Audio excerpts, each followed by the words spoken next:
બોલીએ સદગુરુ મહારાજની જય.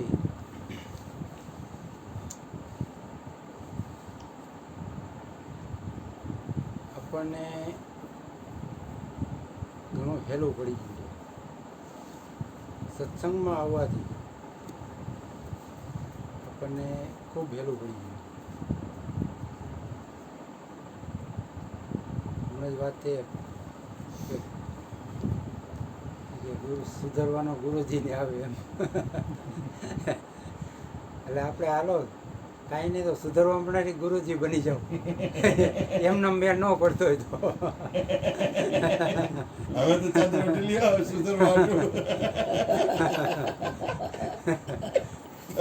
તો અમારે એને કામ થઈ જાય. એ કે તો કે ચાદર ઓટવી તો કે ચાદર ઓટવી છે, પણ હું કામ તો કે સુધરવા હતું. બાકી સામે તો બધું સુધરેલું જ છે, બરાબર. સુધરવાનું ગુરુજીને છે, તો એના માટે ગુરુજી બની જવું. જો એમ કરતા સુધરીને મેળ પડી જતો હોય તો કઈક તો ફેર પડે. ગુરુજી કહે છે એમ આપણે કંઈ તમે તો કંઈ સામેથી માગણી નથી કરી, બરાબર. એમનો ભાવ છે અને પાત્ર છે. સાઈન આવે અહીંથી સાઈન આવી, ક્રિસ્તાની આવી અહીંથી સાઈન આવે. ભૂપનભાઈ તમને પૂછી લો, ગોરધનભાઈ ચાદર ઓઢે તો સારું કહેવાય ને? સારું કહેવાય.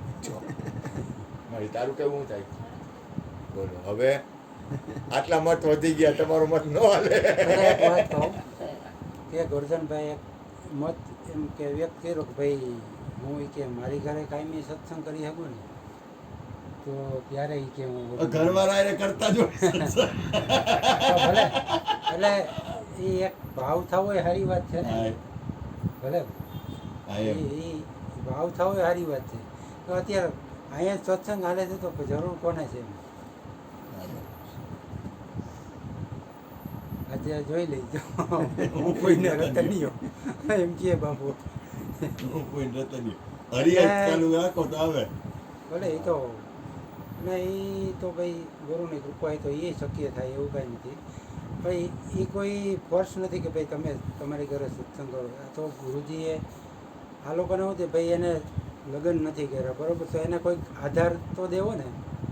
એટલે અર્જુન બાપા એને સત્સંગનો આધાર આપ્યો કે તમે તમારી ઘરે સત્સંગ કરજો. તો ભલે એ આધારથી આપણે કેટલા જેવું એમ કે આત્મજ્ઞાન ભાઈમાં. અને ગુરુજીએ તો શું કીધું કે ભલે ને કે 5 જણે તમારે પણ આત્મજ્ઞાન લે તો 5 જેવું તો સુધરે ને, એનામાં છેલ્સો થયા. પછી બીજી ચિંતા ન કરી, જે થવાનું છે એ થવાનું છે. આજે એટલી કપાદી કરવી.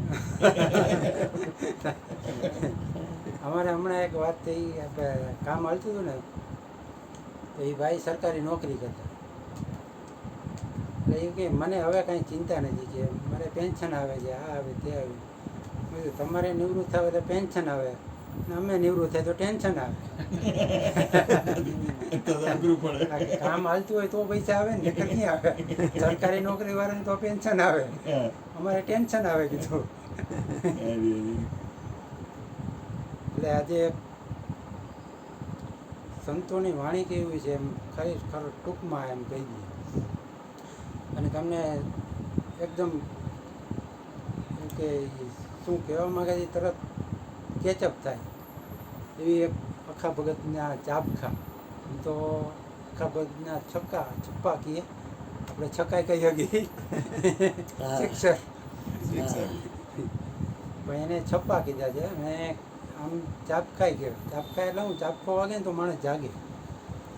મેં સોટી વાગે ચમચમ વિદ્યા આવે રમજો. એ આખા ભગતના છપ્પા અમારે ભણવામાં આવતા. તમે કદાચ ભણ્યા હોય તો એમાં આવ્યા જ હોય. કે એ શું કે તિલક કરતા 53 થયા. તિલક કરતા 53 થયા અને જપમાળાના નાકા ગયા. ચાલીને થાક્યા ચરણ, તોય ન પહોંચ્યો હરીને શરણ. એટલે તિલક આમ ટીલા ટપકા કરે એમ એનાથી શું થાય મન મનાવવાની વાત છે કે હું કાંઈક મોટો ભગત છું. ઓલો આંધળો પોપટપરામાં અમે જતા આની ગાડી લઈને એ આમ જ રાખું થોડીક વાર આમ હવે ઢીલું કરે આંધળો અને કેટલું કરે અહીં બધું. હા કોણ શણગારતું હશે વાર કેટલી લાગે ભાઈ. એટલે તિલક કરતા 53 ગયા જપમાળામાં નાકા ગયા તીરથ કરી કરી થાય કોઈ ચરણ ધોઈ ન ભાઈ તો હરી સલામ બોલો બોલો.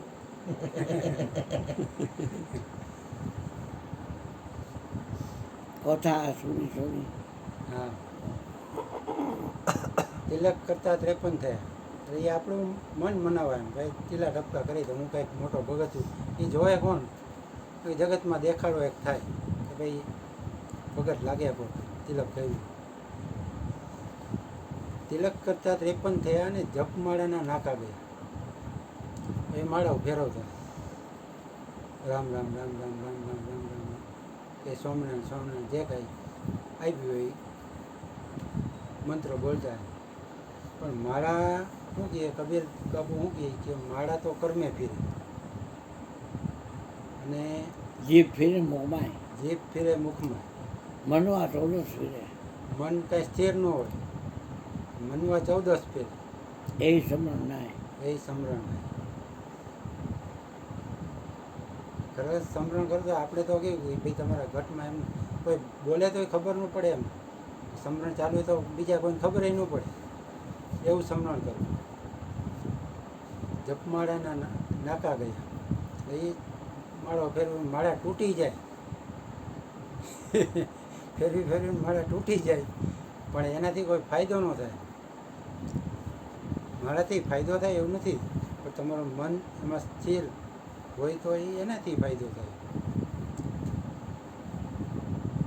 થાકી થાકીને ચાલ્યા ચરણ ચાલીને થાક્યા ચરણ તોય ન ચાલીને બોલતો હરીને થાક્યા ચરણ એટલે હું એનો કહેવાનો અર્થ કે ભાઈ તમે તીર્થયાત્રાઓ બહુ કરો બરાબર. તો તીર્થયાત્રા કરવાથી શું કહે અહીંયા કે તીર્થ નાયે એક ફળ તો મળે જ છે એમાં અલખે નથી. પણ આજે તીરથ ગયા હોય ને આપણે અહીંયા વાત સત્સંગમાં કરે ચાલો ડોશીમાં તીરથ કરવા ગયા ગંગાજી નાયા પણ મન અહીંયા હોય તો શું ફાયદો કે ઘરે કે વહુ શું કરતી હશે કે છોકરા શું કરતા હશે જેવી જેની મોહ.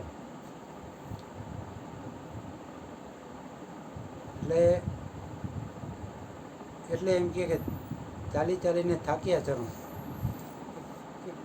એમ કે ભાઈ હું તો આટલી વાર ગંગાજી નાહી આવ્યું 10 વાર ગયો 15 વાર ગયો કોઈ 20 વાર કોઈ 100 વાર હાલતા જતા હોય ઘણા એમ. પણ ગંગાજીને કિનારે નતા હોય એને તો કાંઈ વાંધો નહીં ને તો એને મોક્ષ નથી મળતો ઘણી વાર પાણી જ ગંગાજીનું આવે એને કર રોજ એમાં એને ગંગાજીથી જ નાહી છે. આપણે તો અહીંથી હાલો કે છેટા હોય તો જવું પડે. એટલે એ કહેવાય એ માગે છે કે ભાઈ તીર્થયાત્રાથી ચાલીને થાક્યા ચરણ તોય ન પહોંચ્યો હરિને સણ તો કે હરી પાસે તો પહોંચ્યો જ નહીં. કેટલું હેંડો તો કે ઠેરનો ઠેર કાચીને વળી દે ને ઘોડે એ પાછો ઠેરનો ઠેર. ચકેડામાં પછી કે કથા સુણી ફૂટ્યા કાન તોય ન આવ્યું બ્રહ્મજ્ઞાન. એ આપણે એક સામાન્ય કથા હોય ને સામાન્ય કથા ત્યાં જવું હોય ને તો આપણા મારા ઉપરથી જ વાત કરીએ આપણે તો વિચાર કરું ભાઈ કેટલામાં અધ્યાય ચાલુ થયું ત્યાં જઈને એ પૂછી કેટલામાં અધ્યાય ચાલુ થયું પ્રસાદીને કેટલી વાર કથામાં કોઈનું ધ્યાન હોતું જ નથી લગભગ. ને એ વાગે ને એની રાહ જોતા ઘંટડી કયા વાગે હમણાંથી. અને બાકી બધા એ કથા હાલતી હોય ને મોસ્ટ ઓફ ખુરશી નાખીને બાયણે બેઠા હોય અને આખી જગતની ગમે એ વાતો હાલતી હોય. એક વાત ઈશ્વરની ન થાય. કથામાં ગયા હોય તો એક વાત ઈશ્વરની ન થાય. એટલે આખા ભગતના ચાબખા કહેવાય. બોલીએ સદગુરુ મહારાજની જય. હાલો મહેશભાઈ હાલો બોલો.